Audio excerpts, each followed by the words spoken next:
Една од клучните активности во денешнава целодневна посета на општина Куманово со повеќе активности е посетата на приватниот транзитен центар Табановце. Го посетуваме неколку пати, сме во дневна комуникација со координатор на од Министерството за социјална политика по однос на сите активности кои што се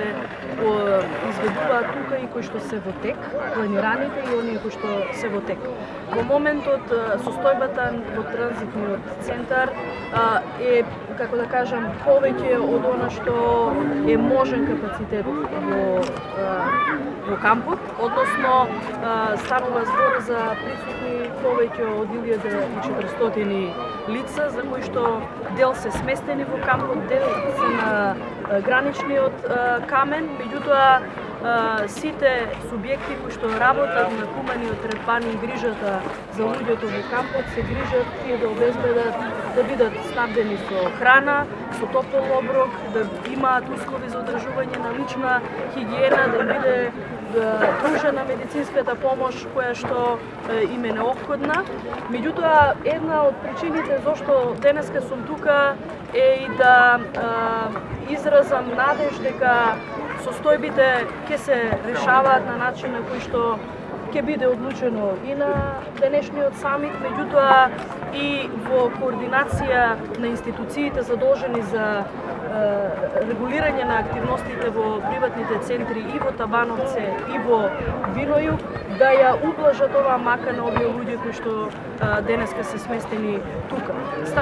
Она што е примарен, да кажеме, акцент во идните активности кои што треба да бидат преземени во соработка со сите субјекти во транзитните центри е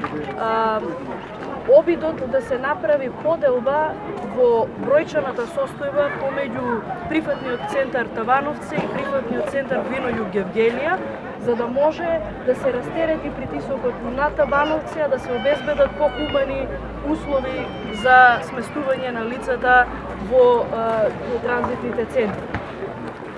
Се прават анкети во рамките на транзитните центри по основ на доброволност за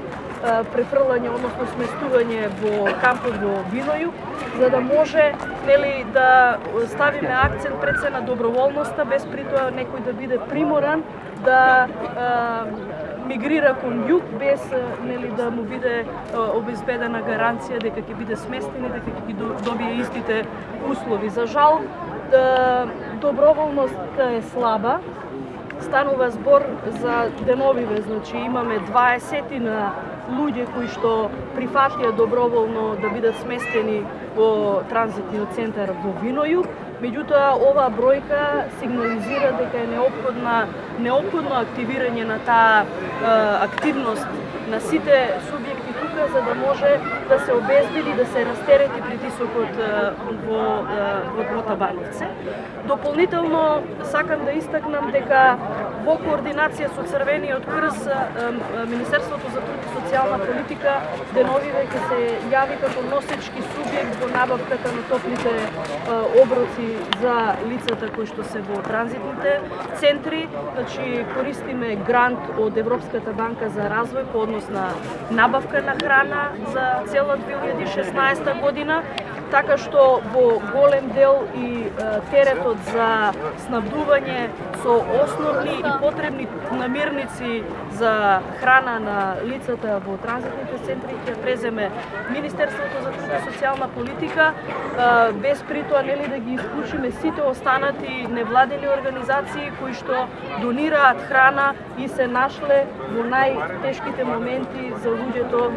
кои што обезбедуваат грижа за лицата во транзитните центри. Во оваа прилика, покрај благодарноста до донаторите кои што дневно интервенираат и овозможуваат услови и средства за сместување на лицата во кампот, сакам да изразам и голема благодарност на невладините организации, на сите вклучени во овој процес на регулирање на бегалската криза и грижата за луѓето, за ранливите категории, за децата, за жените, за старите лица и за сите оние кои што им е неопходна помош, затоа што покажа дека во клучните моменти тие беа први на браникот на оваа криза, наспроти, да кажеме, реакцијата на државата која што беше малце задоцната во овој дел. Така што редно е државните институции да преземат поголем дел од одговорноста за ситуациите во прифатните центри и за тоа се залагам.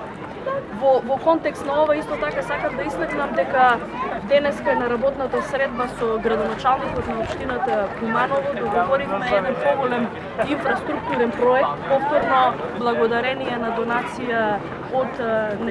меѓународни организации кои што ќе се однесува на населеното место Табановце, односно инфраструктура во канализација за целото Табановце, во кој што ќе биде опфатен и транзитниот центар, како еден вид на внимание и изразена грижа не само за прифатниот центар, туку и за местното население кое што има своевидни реперкусии по однос на целокупното функционирање на кампот, но досега покажа изворедна хуманост, солидарност со маката на овие луѓе и ние како држава, како општина, како институции треба исто така да имаме слух и за нив.